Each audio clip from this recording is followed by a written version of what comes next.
So I want to share with you what I call the kingdom keys for success. We are about to go through some crisis in this country and every country. Some of you will lose your job. Some of your business will collapse. Some of you will have downsizing and right-sizing. Some of you will have problems trying to keep your house. And some of you are going to actually lose your capacity to generate income. And I've been sent here by God, perhaps just among the other leaders, to tell you, look, if you're going to make it through the crisis, you have to focus on management.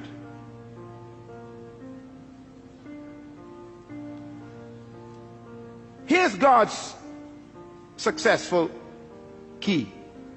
Genesis 1:28 says these words, and the Lord blessed them, and God said unto them, be fruitful and multiply and replenish the earth and subdue it, and have dominion over the fish of the sea, the fowl of the air, and over every living thing that creeps upon the ground. Now, listen carefully, because this is really the heart of God's mandate. In Genesis 1:26, God says these words about you. Let them have dominion over the earth. In Genesis chapter 1 verse 28, God tells us how to do it. Dominion means to govern, to rule, to control, to manage, to lead. Now in verse 28, he tells us how to dominate the earth. He gives us the process. Please get your pen. You're going to write this down, because anyone who wants to dominate in the earth will have to follow God's simple process. First of all, the 4 keys of principles of success in God's program. Number 1, be fruitful. God never said to be seedful. The first command God gave man was to be what? Fruitful. It's impossible to produce fruit unless it was preceded by seed. God will never demand what doesn't exist already. So God's first command is to be fruitful. Now, when I looked at the word fruitful in the original Hebrew, it does not mean to have children. It shocked me. For example, if having children was the essence of God's command, then Abraham didn't do a good job with just one legitimate child.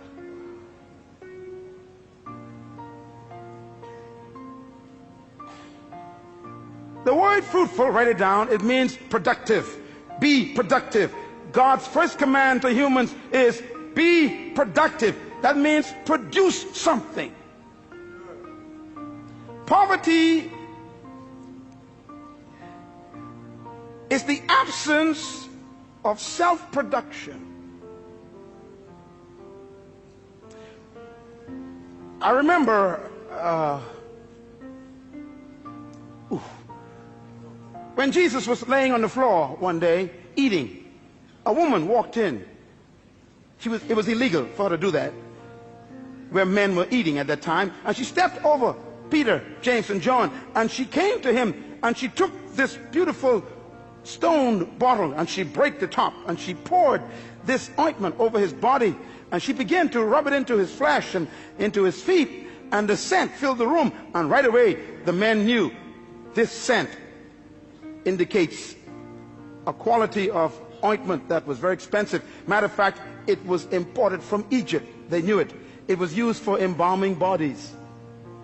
It cost $12,000 to $13,000 US in our day. That's why they said this is a year's wages in one bottle. And they complained to him and said, sir, why do you let this woman waste this precious money on your body? And Jesus said something very important. They said it could have been given to the poor. His answer was, the poor you always have with you. Now, when I looked at the word poor there, it shocked me. It doesn't mean those who lack. It means non-productive ones.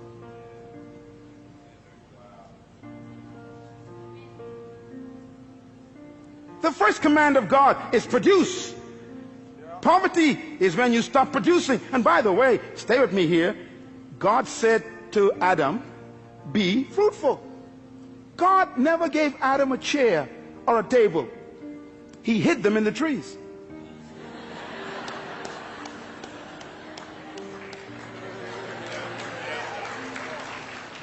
God never gave man shoes. He hid them in the cows. God never built a building before. He hid the buildings in the dirt, in the concrete. He hid the cars in the ore, in the mountains. Be fruitful. Be productive. The future of Australia is not in America or England. It's in Australia. The capacity to produce is right here. Poverty is a lack of creativity, not a lack of resources. There is no crisis except a crisis of creativity. No money has left the planet.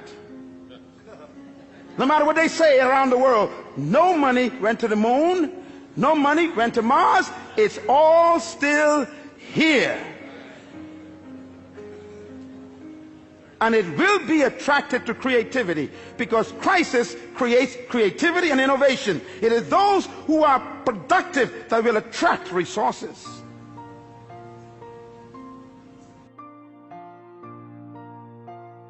Is multiply.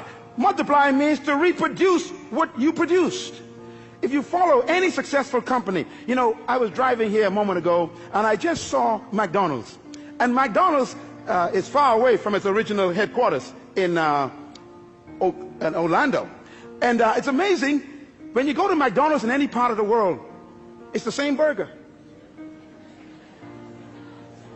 McDonald's has discovered God's program more effectively than the church. First of all, you what? Produce. Everybody say produce. In other words, you produce something. You produce one good item. McDonald's produced a product called Big Mac. You cannot find the Mac anywhere else. That's their fruit. But having a good product, you will still die of starvation. A good idea doesn't make you wealthy or successful. You got to be able to move to stage number 2. Multiply. Reproduce it. McDonald's have to develop a system that can produce 1 billion burgers every single month. And it's the same Big Mac. In China, in Ukraine, in Mexico, it's the same burger. In the Bahamas, in Jamaica, in Trinidad, in London, it's the same burger. Why? They have learned to move God's second stage. They produce and then they reproduce. Every successful business on earth has stolen God's process, and only the church have missed it. That's why we're broke. Microsoft, Bill Gates produced one good fruit, and then he put the system in to multiply it. What you cannot reproduce will die. The third command of God is very important. He said replenish. Everybody say replenish. The word replenish means to distribute. You know, it's incredible. God's ideas are all business ideas. Why? You are a manager. No matter how good your product is, and no matter how many times you reproduce it, nothing can destroy a company faster than dead inventory. Come on, businessmen, talk to me. You can have the best product in the world in the warehouse and still die of starvation. You must move to the third level of success, and that is distribution. This church was not built by God just to become a good product. He wants to reproduce this 1,000 times in the city. And then he wants to distribute it to other nations of the world.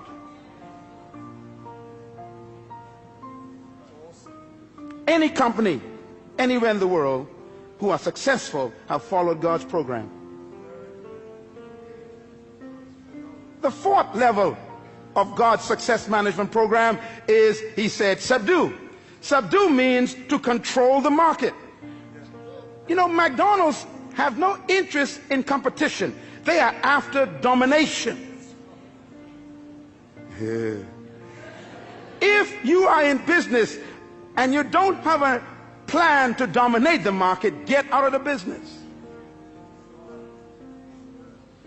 Bill Gates is the wealthiest man in the world today because he was the most successful human so far in our generation who successfully followed God's program.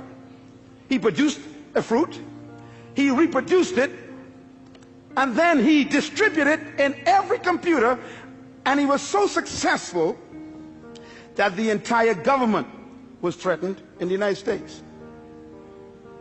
He began to dominate the entire computer market. So they called him into Congress, sat him down, and said, "You can't do this. You're too successful. You can't control every computer in the world." His success made him a threat.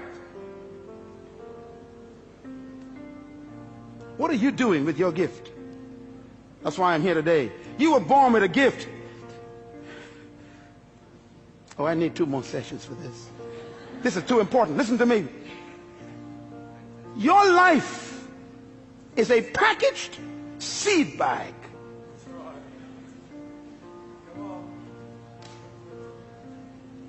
Subdue, control.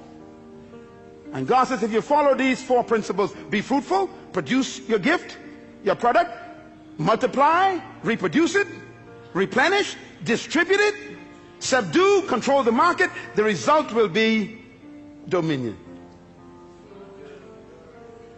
Dominion, therefore, is not a pursuit, it's a result.